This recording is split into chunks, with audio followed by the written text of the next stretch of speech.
নমস্কার, কেমন আছেন সবাই? কয়েকদিন আগে বাড়িতে বিরিয়ানি করেছিলাম। কিন্তু ভিডিওটা আপনাদের সাথে শেয়ার করা হয়নি। তাই ভাবলাম আজকে ভিডিওটা শেয়ার করে দিই। ১ম এ ডেচকিতে জল বসিয়ে দিয়েছিলাম, তার মধ্যে ডিম দিয়ে দিয়েছিলাম। আর জলটা বেশ ভালো মতো গরম হয়ে গেলে ৩০ মিনিট আগের থেকে যে চালটা ভিজিয়ে রেখেছিলাম বিরিয়ানি করব বলে, সেই চালটা এখন দিয়ে দিলাম। তার মধ্যে দিয়েছি লবণ আর কয়েক ফোঁটা ১ চা চামচ মতো সাদা তেল। কেননা যদি সাদা তেল দেওয়া হয় তাহলে ভাতটা একটার সাথে একটা লাগবে না। তারপর দিয়ে দিলাম গোটা গরম মসলা। ভাতটা 70% মতো হয়ে গেছে। এবার ভাতটা জল ঝরানোর জন্য ঝুড়িতে ঢেলে নিলাম।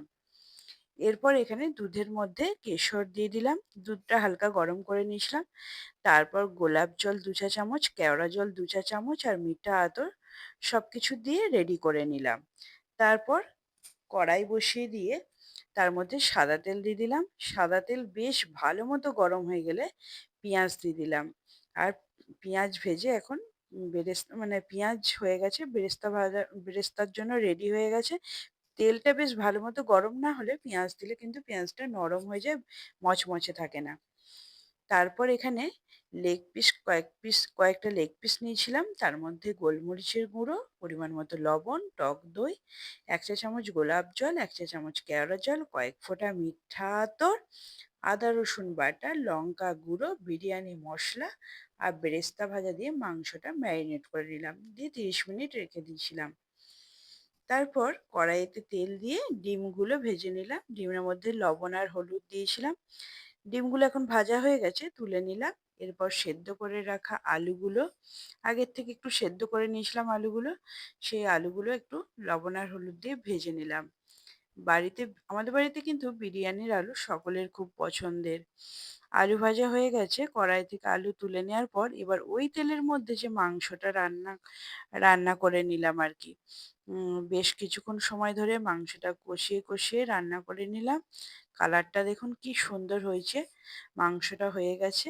এবার বিরিয়ানি যে পাত্রে করব সেই পাত্রে মাংসটা দিয়ে দিলাম। তারপর তার মধ্যে দিয়ে দিলাম ভাতটা, বিরিয়ানির জন্য যে ভাতটা, তারপর ডিম আর আলু, বেরেস্তা ভাজা, দুধের যে মিশ্রণটা করেছিলাম সেটা, বিরিয়ানি মসলা সবকিছু দিয়ে দিলাম। ২-৩ টে লেয়ারে করেছিলাম। ওপর থেকে ১ চা চামচ ঘি দিয়ে দিলাম আর তার সাথে বিরিয়ানি মসলা দিয়ে দিলাম। তারপর লো টু মিডিয়াম ফ্লেমে ঢাকা দিয়ে আ মানে ঢাকার উপরে যে ডেচকিতে করেছিলাম সেই ডেচকি ঢাকার উপরে একটা নোড়া দিয়েছিলাম। মানে আটা দিয়ে আর কোনো কিছু ইয়ে করিনি।